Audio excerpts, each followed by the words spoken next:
We are the Coyotes from Molina High School, and our challenge was to create and support an immigration status. Life, liberty, and the pursuit of happiness is what immigrants have looked forward to since this country was founded. Give me your tired, your poor, and your huddled masses were the words that rang in every immigrant's ear. Currently, there are too many restrictions on the current illegal immigration laws that we want to correct. Manos para la unidad. Hands for unity. When will I be considered valuable? Why do they assume we're all criminals? Do citizens not commit crimes too? My only crime is being here. Lift me up. Don't throw me out. Quote from Donald Trump: Mexico isn't sending their best people. They're bringing drugs, they're bringing crime, they're rapists, and some I assume are good people. There were 810,825 aggravated assaults in 2017 in the United States. 692 of those crimes were committed by immigrants. That means that 0.09% of assaults were committed by immigrants. There were 135,755 cases of rape in 2017. 137 of those crimes were committed by immigrants. That means that 1% of all rape cases involved immigrants. There were 17,284 cases of murder and non-negligent manslaughter in 2017. 3 cases were committed by immigrants. That means that 0.01% of murders were committed by immigrants. The facts and stats on crime does not match people's perception on immigrants, and that is what we are trying to change. The challenge we faced was to come up with a viable solution to the immigration issue facing the United States. The best chance we have to create a real difference is to create a social movement to change the narrative of how immigrants are seen in America. The solution to this issue would be to change current immigration laws, therefore allowing the process to the United States to be faster. These changes will have been proposed into 4 steps. First, any immigrant who can prove they have resided in the United States for 5 or more years will automatically be granted a green card. This is a one-time step of immigrant sweeps. Second, the process of marrying a U.S. citizen will give the spouse a green card or residency immediately if they can prove the relationship existed over 1 year prior to the marriage. The process now takes far too long. Third, citizenship will be granted to the parent of a child born to an immigrant with a U.S. citizen. No child, especially a U.S. citizen, should ever be separated from the parent. Granting citizenship prevents that from happening and allows the parent to provide for their child properly. The fourth proposed change is to grant work visas to anyone who applies, as long as they are currently applying for at least permanent residency. If we allow this to happen, that will mean that immigrants will be putting taxes and money back into the system.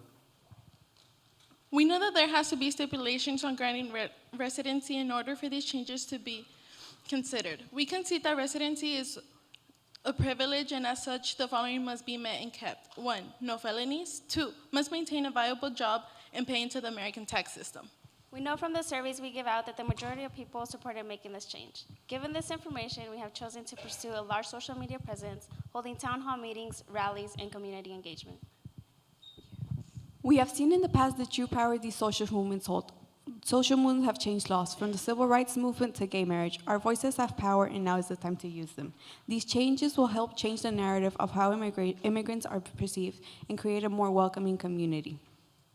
We are all first-generation immigrants. One of the reasons why this challenge is so important to me is because I've experienced this firsthand. When my uncles were immigrating, the Coyotes sold into the drug cartel, were forced to do slave labor, and witnessed people getting their organs ripped out. Imagine witnessing that. Manos Manos para la unidad.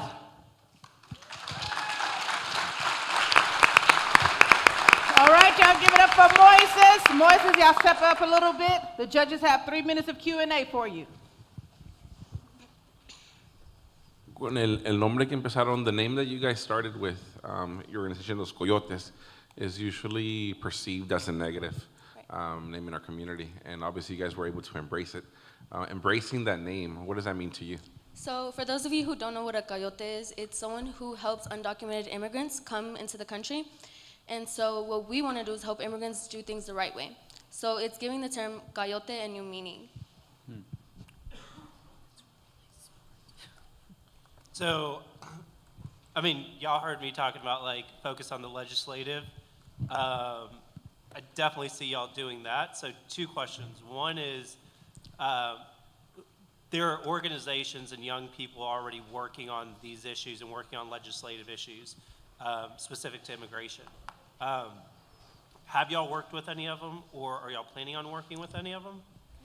We haven't worked with anybody. We have looked into them, but we personally have sent out emails to Beto's campaign, Ted Cruz's campaign, and we actually got a response back from Ted Cruz.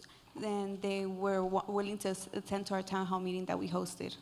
And we're willing to work with other organizations in the future.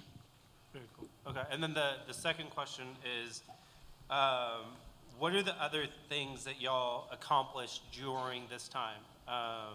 Like, what are some of the like measurable differences or impact that you had? So one of the things that we learned from this challenge is the stats were really shocking to us. When we saw these numbers, like we were like amazed because they sound like crazy, but they came from a reliable source. And one thing that we've all learned is that our community agrees with us. Like the stats of immigrants don't match like the reality of it. So we reached out to the community and we did surveys, and we actually went to downtown and asked people from different groups of types of people, and they all agreed that immigration should be reduced and that we should allow them to come in. Thank you.